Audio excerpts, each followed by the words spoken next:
കരുണയുടെ അവസാന മണിക്കൂർ 45. എന്നെ കേൾക്കുക, ചഞ്ചലമനസ്കരെ, എന്നെ ശ്രവിക്കുക, അല്ലാത്ത പക്ഷം നിങ്ങൾ നഷ്ടപ്പെട്ടു പോകും. ഇതാ എൻ്റെ കരുണ അവസാനിക്കാറായിരിക്കുന്നു. നിങ്ങളാകട്ടെ നിങ്ങളുടെ ആത്മീയ മന്ദോഷ്ണതയിൽ തന്നെ തുടരുകയും ചെയ്യുന്നു. എൻ്റെ വായിൽ നിന്ന് നിങ്ങളെ ഞാൻ തുപ്പിക്കളയുന്നതിനാൽ നിങ്ങൾ നഷ്ടപ്പെട്ടു പോകും എന്ന് ഞാൻ ഉറപ്പായും പറയുന്നു. ജാഗ്രതയോടെ ഇരിക്കുക, എന്തെന്നാൽ സമയം അടുത്തെത്തിയിരിക്കുന്നു. ദൈവത്തിൻ്റെ നീതി വെളിപ്പെടുന്ന സമയം വരാൻ പോകുന്നു. ആ സമയത്ത് ആരും നിങ്ങളുടെ സ്വരം ശ്രദ്ധിക്കുകയില്ല. ഇതാ എൻ്റെ കരുണയുടെ യാനം പുറപ്പെടാൻ ഒരുങ്ങി നിൽക്കുന്നു. നിങ്ങൾക്ക് നിത്യജീവൻ നൽകുന്ന രക്ഷയുടെ ടിക്കറ്റ് വാങ്ങാനായി തിടുക്കം കൂട്ടുക. അനേകരുടെ, നീതിമാന്മാരുടെയും ദുഷ്ടരുടെയും ഹൃദയങ്ങളെ ഞാൻ സ്പർശിക്കുകയും എന്നെ അവർക്ക് വെളിപ്പെടുത്തി കൊടുക്കുകയും ചെയ്യും. വിശേഷിച്ച് വിശ്വാസം കുറഞ്ഞു പോയ ഇടങ്ങളിൽ എൻ്റെ സന്ദേശങ്ങളിലൂടെ ഞാൻ ആഗ്രഹിക്കുന്നത് ഈ മനുഷ്യവംശം നിദ്രയിൽ നിന്നുണർന്ന് എൻ്റെ മടങ്ങിവരവിൻ്റെ വിജയത്തിനായി ഒരുങ്ങണം എന്നാണ്.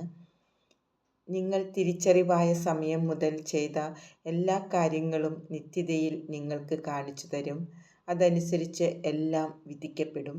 നിങ്ങളുടെ സഹോദരീ സഹോദരന്മാരെ വേദനിപ്പിക്കാനായി നിങ്ങൾ ഉപയോഗിച്ച വൃത്തവാക്കുകളും തെറ്റായ തീരുമാനങ്ങളും എല്ലാം അപ്പോൾ വിധിക്കപ്പെടും. അതുകൊണ്ടാണ് അനുതപിക്കാനും പരിഹാരം ചെയ്യാനും ഞാൻ നിങ്ങളോട് ആവശ്യപ്പെടുന്നത്.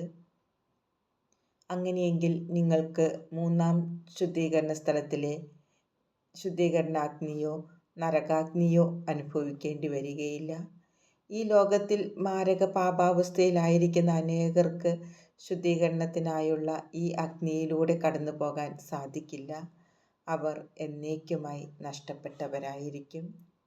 പ്രിയ മക്കളെ, ജീവിതകാലത്ത് എല്ലായ്പ്പോഴും പ്രാർത്ഥിച്ചു കൊണ്ടിരിക്കുക.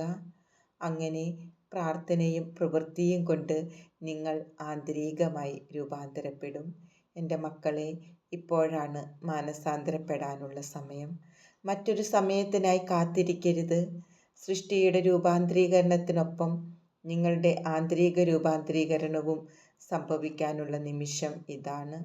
അങ്ങനെ എൻ്റെ ആത്മാവ് വർഷിക്കപ്പെടുമ്പോൾ അതിൻ യോഗ്യതയോടെ പങ്കുചേരാൻ നിങ്ങൾക്ക് സാധിക്കും.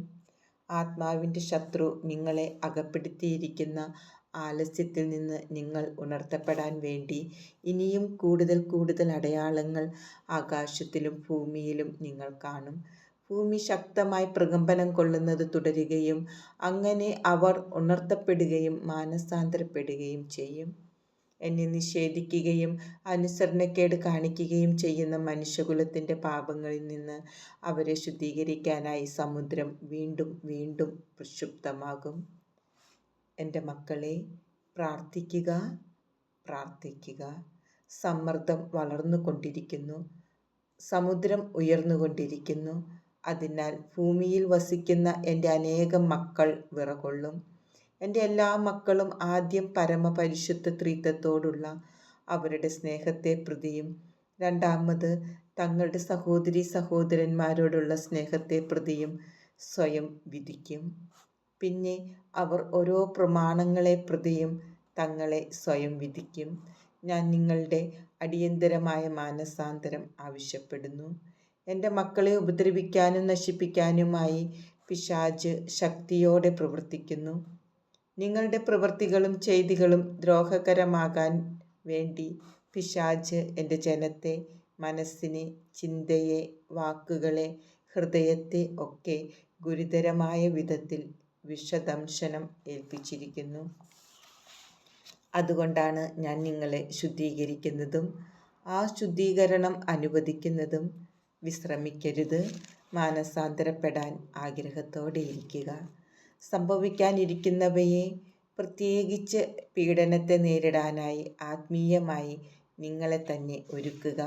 ഈ പീഡനം അവിശ്വാസികളിൽ നിന്ന് മാത്രമല്ല, ഭയം കൊണ്ടോ വിശ്വാസക്കുറവ് കൊണ്ടോ എന്നെ സ്നേഹിക്കാത്തവരുടെ കൈകളിലേക്ക് നിങ്ങളെ ഏൽപ്പിച്ചു കൊടുക്കുന്ന എൻ്റെ മക്കളിൽ നിന്നുകൂടി ഉണ്ടാകും എന്നറിഞ്ഞുകൊള്ളുക.